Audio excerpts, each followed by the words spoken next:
قبر تیری منتظر ہے، ہم اس کو بھول گئے ہیں۔ یہ حدیث مبارکہ کا مفہوم ہے کہ روز انسان کی جو قبر ہے وہ بندے کو یاد کر کے کہتی ہے، اور بندے تو مجھے بھول چکا ہے لیکن میں تجھے نہیں بھولی۔ اور یاد رکھ، میں حضرت یہ نماز پڑھاتے ہوئے جب کبھی امامت کا موقع ملتا ہے تو ماشاءاللہ ہماری جو مسجد ہے نا، اس میں 16 ٹن اے سی چلتا ہے۔ 16 ٹن کہنے کو حضرت ہوتا ہے، بہت ٹھنڈک ہے، 16 ٹن اے سی چلتا ہے ہماری مسجد میں نمازوں کے وقت۔ لیکن ہمارے کچھ احباب ہیں، انہیں پھر بھی اتنی گرمی لگتی ہے کہ انہوں نے آ کر نماز میں پنکھا ضرور آن کرنا ہوتا ہے۔ تو میں پھر اکثر و بیشتر سوچتا ہوں ایسے حضرات کے بارے میں کہ جنہیں 16 ٹن چلنے کے باوجود بھی اتنی گرمی لگتی ہے، تو حضرت پھر قبر میں کیا حال ہو۔ 16 ٹن چل رہا ہے پھر بھی تسلی اور تشفی نہیں ہوئی، پھر بھی آ کر پیچھے سے پنکھا آن کریں گے، جی گرمی لگ رہی ہے ہمیں۔ تو میری روح کانپ جاتی ہے نماز ہی میں کہ حضرت 16 ٹن سے بھی ہمیں گرمی لگ رہی ہے، 16 ٹن بھی ہماری گرمی کو دور نہیں کر سکا، حالانکہ اچھا خاصا کھلا حال ہے۔ تو حضرت کبھی سوچا کریں کہ وہ چھوٹی سی قبر جہاں 16 ٹن تو بڑی دور کی بات حضرت، وہاں تو ایک پنکھی بھی نہیں ملے گی آپ کو، وہاں کیا ہوگا۔ اس لیے آج آپ کے پاس وقت ہے۔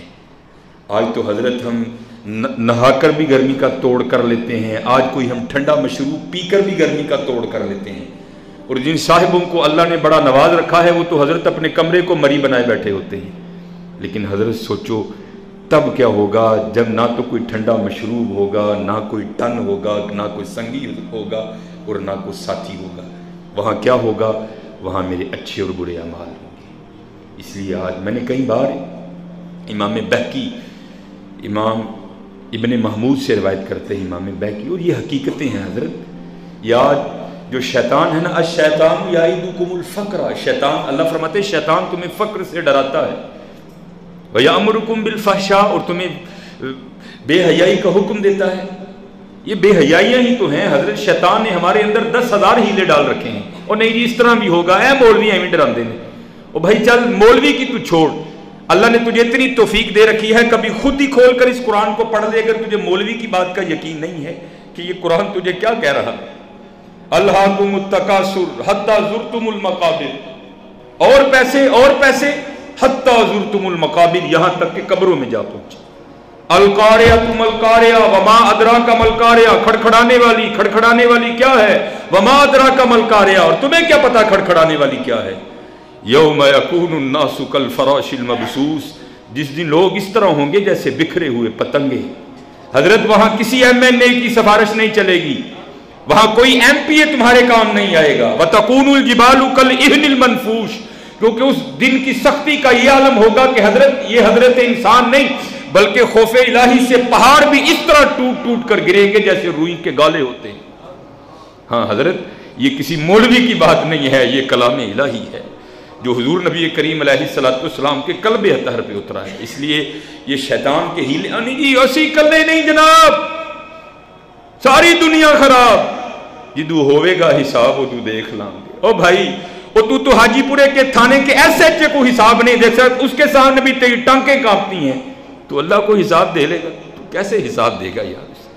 اس لیے یہ شیطان کے ہیلے ہیں جو اس نے ہمارے دلوں میں ڈال رکھے ہیں۔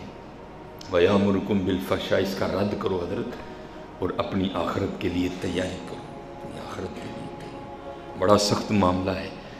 حضرت عثمان غنی رضی اللہ تعالیٰ نے، جن کو حضور 2 نور عطا کر کے کہتے ہیں اگر اللہ اور دیتا تو ایک ایک کر کے سارے عثمان کو عطا کر دیتا۔ آپ کے بارے میں لکھا ہے کہ آپ قبر پر بیٹھ کر اس طرح رویا کرتے تھے کہ ریش مبارک آپ کے آنسوؤں سے تر ہو جاتی تھی، جن کے لیے حضور کہہ رہے ہیں کہ آج کے بعد عثمان پر کوئی معاملہ نہیں ہے۔ عثمان نے اللہ کے رسول کو راضی کر لیا ہے، جن کو جنت کے پرمٹ مل چکے تھے، جن کو حضور کی زبان مبارک سے جنت کے پروانے عطا ہوئے تھے۔ 10 مبشرہ میں تیسرا نام حضرت سیدنا عثمان غنی رضی اللہ تعالیٰ عنہ۔ جب آپ قبر پر بیٹھتے تو اس قدر زیادہ روتے کہ آپ کی داڑھی مبارک آپ کے آنسوؤں سے تر ہو جاتی۔ داماد رسول، سخیوں کے سخی۔ کسی نے پوچھا حضرت آپ اتنا کیوں روتے ہیں؟ آپ نے فرمایا آخرت کی سخت ترین گھاٹیوں میں سے سب سے پہلی گھاٹی قبر ہے، اور جو جہاں کامیاب ہو گیا وہ آگے بھی کامیاب ہو جائے گا، اس لیے میں اس کو دیکھ دیکھ کر روتا ہوں، پتہ نہیں یہاں کیا معاملہ بنے گا۔ اس لیے حضرت اسی کلے نہیں جناب، ساری دنیا خراب، خدا کا واسطہ چھوڑ دو ان باتوں کو اور اللہ کے رسول سے لو لگاؤ۔ ابن محمود سے امام بیکی روایت کرتے ہیں کہ یہ حج کے ایام چل رہے ہیں، کہتے ہیں حج ہی کے ایام تھے اور میں حضرت عبداللہ ابن عباس رضی اللہ تعالیٰ عنہ مفسر قرآن، حضور نبی کریم علیہ السلام کے اخی، آپ کے چچا کے بیٹے حضرت عبداللہ ابن عباس رضی اللہ تعالیٰ عنہ، کہتے میں آپ کی خدمت میں بیٹھا تھا تو دو شخص آئے اور ان کے ساتھ ایک مردہ جسم بھی تھا۔ آ کر عرض کرنے لگے حضرت ہم حج کے ارادے سے مکہ کی طرف روانہ ہوئے اور ہمارا یہ دوست راستے میں انتقال کر گیا، ہم نے اس پر نماز جنازہ پڑھی اور نماز جنازہ پڑھنے کے بعد دفنانے کی نیت سے ہم جب قبر کھودی نا اس کے لیے تو کیا دیکھا اس کی قبر میں ایک سیاہ رنگ کا مہیب سانپ ہے۔ اسی ویکھ لاں گے، تو کیا دیکھے گا بھائی، تو کیا دیکھے گا؟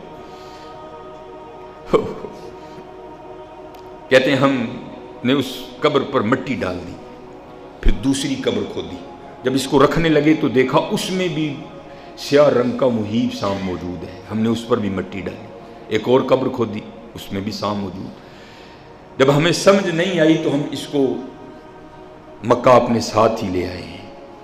آپ حضور نبی کریم علیہ السلام کے مبارک خاندان سے تعلق رکھتے ہیں، آپ ہماری رہنمائی فرمائیں ہم کیا کریں؟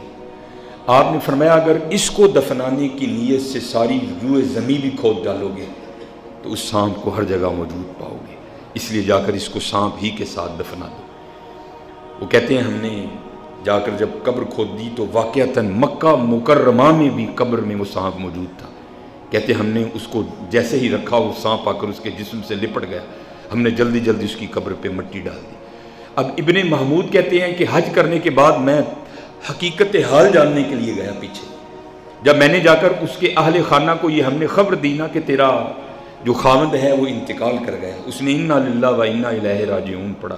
اب ہم نے اس کو دوسرا معاملہ بھی بتایا اور بتایا اب تو بتا کہ حقیقت حال کیا ہے، تو کہنے لگی میرا جو خاوند جس کے انتقال کی خبر تم مجھے دے رہے ہو اور اس حادثے کے بارے میں بھی بتا رہے ہو، یہ آٹے کا تاجر تھا اور میں اس کو منع بھی کیا کرتی تھی لیکن یہ پھر بھی آٹے میں بورا ملایا کرتا تھا۔ آپ نے فرمایا اس کا وہ برا عمل سانپ کی شکل میں اس کی قبر میں اس کا منتظر بیٹھا۔ ہاں حضرت اسی کلے نہیں جناب، ساری دنیا خراب، بڑا اوکھا معاملہ ہے حضرت، بڑا اوکھا معاملہ ہے، لیکن آج ساوی نے کھلے راوی حضرت منا اپنے اللہ نے تینوں اتنے منا نہیں تے بھیجیا ہے، اج ساوی نے کھلے راوی نے اے ٹوک نوکھڑے ٹکنے نہیں، بار بار نہیں موقع ملنا چلیا، نہ اس موقع نو ضائع کر، ٹر پئیے تے منزلہ مک جاون کار بیٹھے اندے پینڈے مک لیں۔ اس لیے حضرت یہ اللہ ہمیں ہر جمعہ ایک موقع عطا کرتا ہے، مجھے بھی اور آپ کو بھی، کہ اپنی اصلاح کرو، خود کو بدلو، خود میں تبدیلی لاؤ۔ وقت حضرت گزر رہا ہے، بس اتنی تبدیلی ہو رہی ہے کہ داڑھی میں سفید بال بڑھ رہے ہیں، نظریں کمزور پڑ رہی ہیں، پٹھے کمزور ہو رہے ہیں، وہ گرفت اب نہیں رہی، دن بہ دن ڈھیلی پڑتی جا رہی ہے، یہ تبدیلی تو آ رہی ہے، لیکن حضرت ہمارے اعمال میں کوئی تبدیلی نہیں ہے، زبان کی سختی نہیں کم ہوئی، اعمال میں سجدوں کا اضافہ نہیں ہوا، نامہ اعمال میں ابھی تک بھی سرگی کے اتھرو شامل نہیں ہوئے، نامہ اعمال میں ابھی بھی تلاوت قرآن کریم نہیں ہے، نامہ اعمال میں ابھی بھی درود پاک نہیں ہے، نامہ اعمال میں ابھی بھی سخاوت نہیں ہے۔ یہ ذیقعدہ تقریباً اپنے اختتام کی طرف رواں دواں ہے اور ذیقعدہ کے بعد ذی الحجہ کی ابتدا ہوگی، اور ذی الحجہ جو ہے یہ مہینہ حضرت ابراہیم خلیل اللہ علیہ السلام سے بڑی نسبت رکھتا ہے، اور میں اس کو کہتا ہوں یہ سخیوں کے تذکرے کا مہینہ ہے، اور جن کی سخاوت کا کیا عالم تھا، حضرت ہمیں تو 10 روپے دینے پڑ جائیں تو ہم رو رو کے دیتے ہیں، اور ان کی سخاوت کا یہ عالم تھا کہ محبت الہی میں بیٹا ہی قربان کر دی۔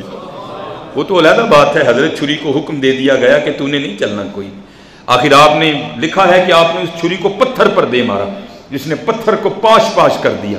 آپ نے فرمایا پتھر کو تو کاٹتی ہے لیکن اسماعیل کا گلا جو پتھر کی سختی کے آگے کوئی حیثیت ہی نہیں رکھتا، اس کو کیوں نہیں کاٹتی؟ تو حکم آیا اے اللہ کے خلیل آپ ایک بار کہتے ہیں کاٹ، وہ 70 بار کہتا ہے نہ کاٹ، اب آپ بتائیں آپ کی مانوں کہ اس کی مانوں؟